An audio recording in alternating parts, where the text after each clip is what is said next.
All right, ready to rock and roll here. Excited for this one. This is going to be fun. Today, we're going to be talking about this idea of kind of a data-driven delight, seeing how we can craft this ultimate customer experience in this digital age, and some of the keys to do that.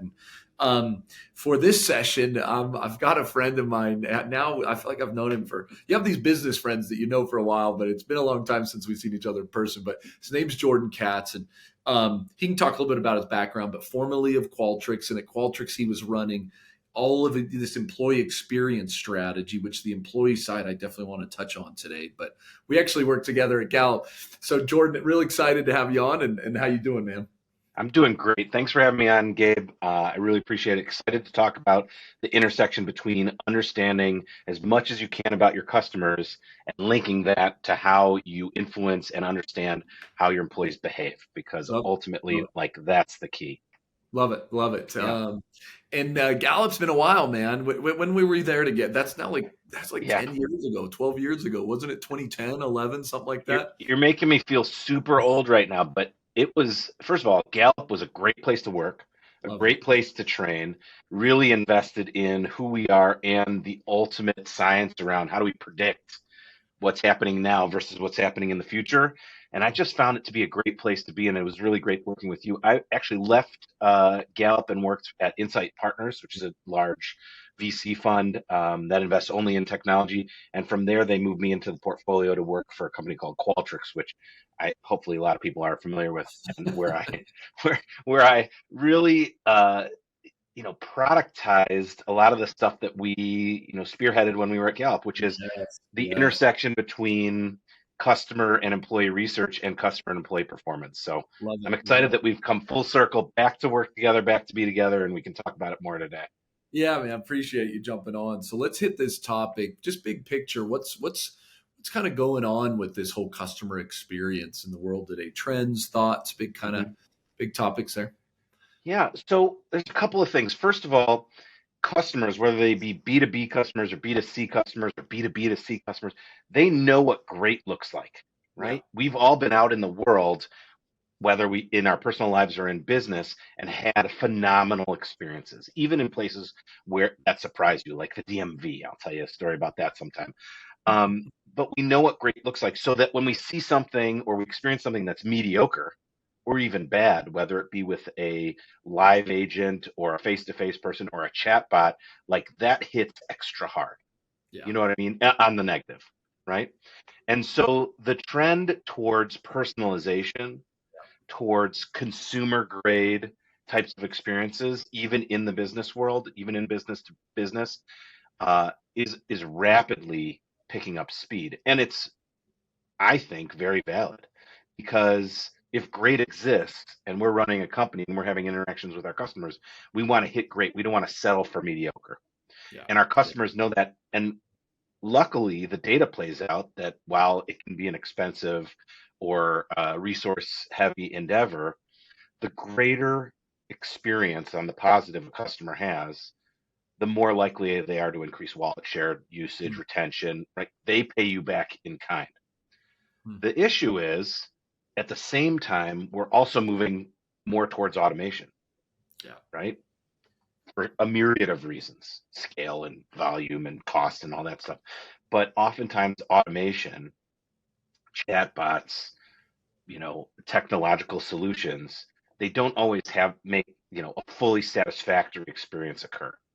And Mm. I've already just touched on how negative, a non-optimal experience can have. So the blending and the melding of how do we understand what's going on in the minds of our customers with how do we craft the most optimal automated solution while still layering in a person-to-person solution is like the golden path. But it's also the hardest thing to do because there's too Yes. many variables to control, right?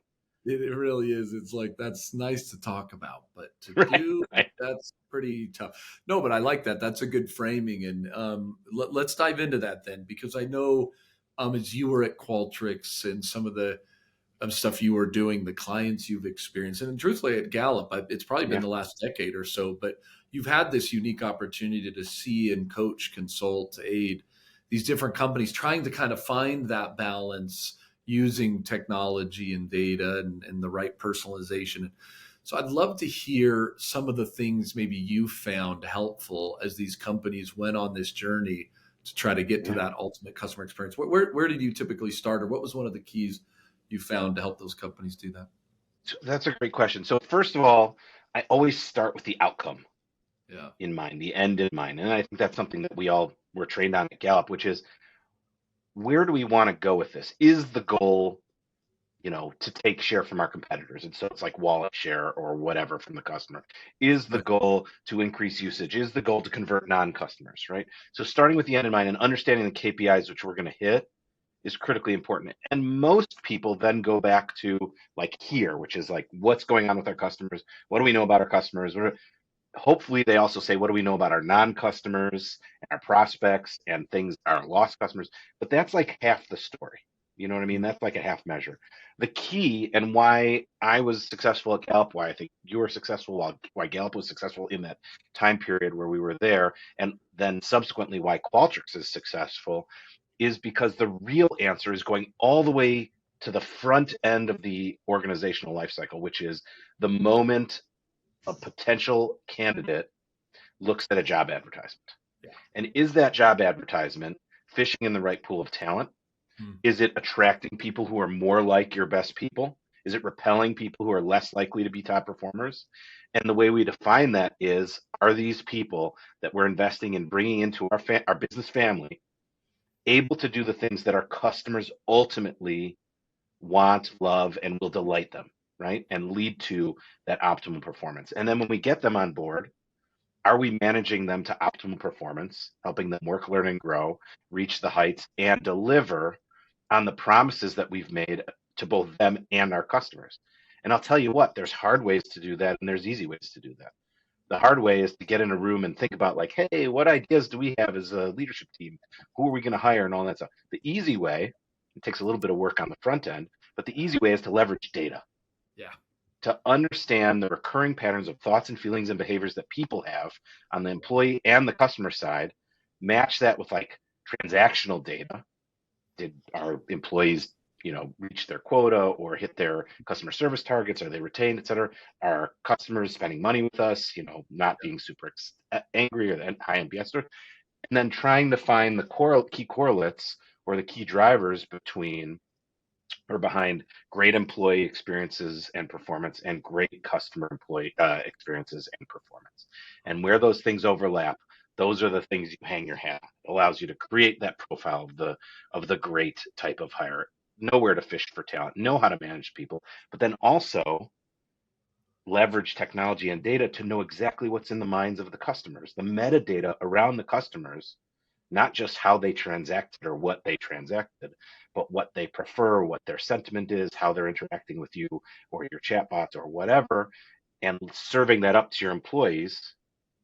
That allows your great people that you've hired and worked so hard to get to Mm. execute on the best possible performance.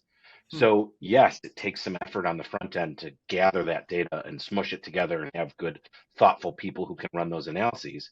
But then once you've got that going, it's that flywheel of great experience and great information that allows everybody to do their best work. I love that framing. It is challenging though Yeah. to get the data and kind of get into those details. Is there any advice? I mean, you actually gave some pieces of info you might want to garner, Yeah. but any advice on companies trying to take this data to the next level, because it's in disparate systems. It's sometimes hard to Hmm. find. It feels Hmm. like I need an army of people to manage, ways you found people to kind of start that down that journey to make it simple, easy, and Hmm. actually impactful.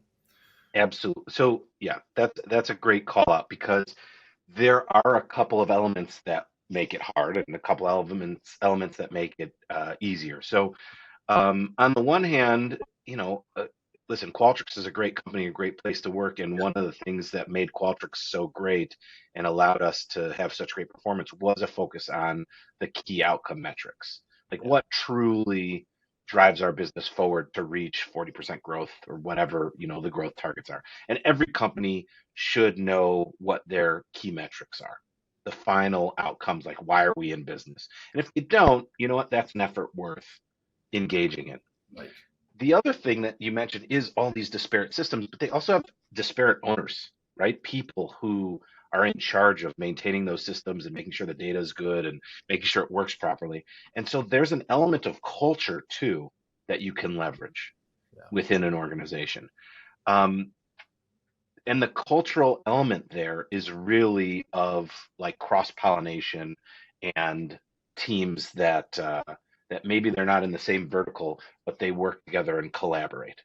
And if the culture is of collaboration, you don't have the situations that we've all experienced, which is like you call somebody up and say, "Hey, I am running this analysis. I want to create this strategic initiative. I'm working on X, Y, and Z project. I could use some data out of your system." And you can either get the no problem, let's go through it and pull it out and integrate it with what you're doing, or I'll put it on the roadmap for 3 months from now. You know what I Yeah. mean? Totally. And Totally. so if you create a culture of transparency and cross vertical collaboration, then like you're much more likely to have that answer that is, yeah, let's figure out how to make this work. And that Yeah. oftentimes is something that gets, you lead from the top in Yeah. that regard. It does. I mean, it makes a Yep. big difference having that leadership aspect, really focus on what you want to Yep. do and where you want to be. Do you feel like you've obviously specialized a lot in this employee side of the house, and Hmm. how that drives the customer engagement? And look, there's a lot of focus on AI and there's a lot of focus on tools. And we've just talked a little bit about those, but sometimes we forget the people side of it. And that ultimately customer service in a lot of cases does and will always probably require some version of a human to intercept in some form or fashion, right? How will Yep. you coach companies on that aspect to find that balance between technology and employees, but also to make sure that the employees are ultimately engaged and ready to rock and roll so they're delivering that kind of world-class experience? Yeah. Great call out. I mean, if I see technology as an accelerator, right? Yeah, We're nowhere near the point where technology is a replacement, yeah. right? We do have, We're just not. We all no, the clickbait articles. It's like AI will replace the president of the United yeah. States. It's like, okay, we're probably not. That's probably not going to Yeah. happen. And you know what? If AI can replace me, that's great. I'm tired. I want to relax. That's fine. You know what? I'm That off AI of is work never, now yeah, a week. that AI is never making it to the beach with me. You can't do that. I got two legs and a beach towel. I'm gonna chill out. Anyway, no, but it's really an accelerator. Yes. And but having said that, it can be a decelerator as well. And what I mean by that is employee technology experience is equally important as customer technology, right? We've got UI people, user interface and experience uh, people who focus so hard on customers and make just these beautiful apps and portals and interactions, and like going to a website now is a completely different experience with 3D anime, like all this stuff, right? But if we don't, so every person, every human being knows what that is, right? And knows how good it can be. And then you sit down in your chair at work sometimes and you like open up a green screen from 1988, and you're Matthew Broderick playing war games, and you're like, why is this so slow and bad? Yeah. And I swear, if another customer service rep puts me on hold while their computer unfreezes, I'm gonna scream. I mean, I know they're working on other customers' stuff, and it's not really whatever. I digress. Anyway, the point is the if we can turn our focus, if we can be selective in the technology that we acquire Right. and administer internally, it doesn't have to be consumer grade necessarily, but it can't be, 1988 green screen anymore. That said, we're at a point now where you have the ability, and as technology acquirers, you have the ability to select tools that really, really help Absolutely. employees crush it. I Yeah. mean, just having the appropriate amount and automatically served metadata about the customer that you're about to talk to puts Yeah. you so far beyond most experiences that customers are going to have, and surprises and delights them in a way that it feels like they're having an interaction with someone that they know and that knows them, That's right? right. And Yeah. like I'm very fortunate to, I'll give you two examples. I'm very fortunate to get to travel a lot for work. And so I have, top tier United status. And when I call United, right, because of that status, they pick up and they say, without a long hold, they say, hello, Mr. Katz, are you calling about your, flight to Seattle? Right. It looks like you have a middle seat. Can I get you an aisle seat? It's like before I even ask them questions, right? Because I'm probably calling about something else entirely. They're already providing like No. strong personalized service, Yeah. Yeah. right? And I'm using United Airlines as an example because like traditionally airlines have low end customer service. The Yeah. other one is like the DMV. No one talks positively about going to the DMV, but my daughter turned 15, and so we went to go get her driver's permit, her Right. learner's permit, right? And you expect to like girded everybody like, okay, we're gonna wait in line for an hour. They're gonna like not care about you. No, that was exactly not the thing.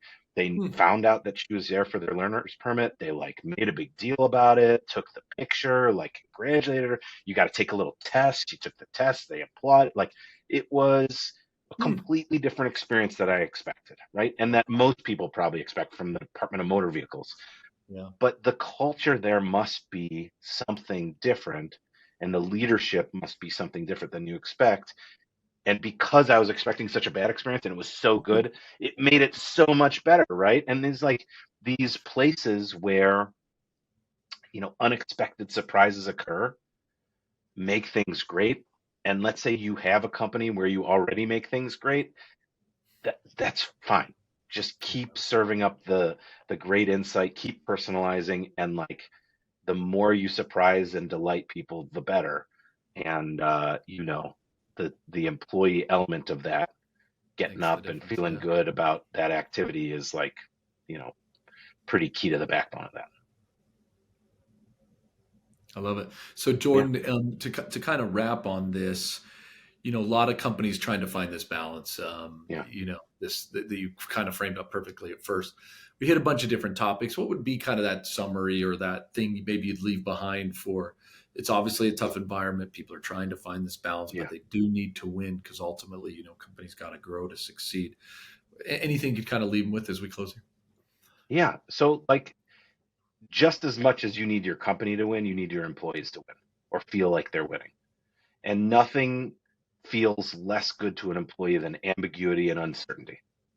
And nothing feels worse in that regard than being yelled at or being challenged by a customer or having a customer ask tough questions and you're completely unprepared, right? And you're not unprepared because you're not preparing. You're unprepared because you're not given the resources that are at the level that you could have at this moment.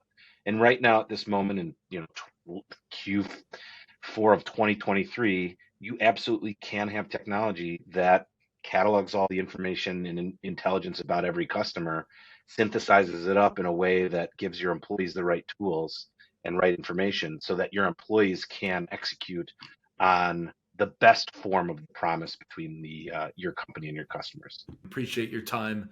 Fun talk track about customers and employees. And with that, we'll kind of wrap and wish everyone a fantastic day.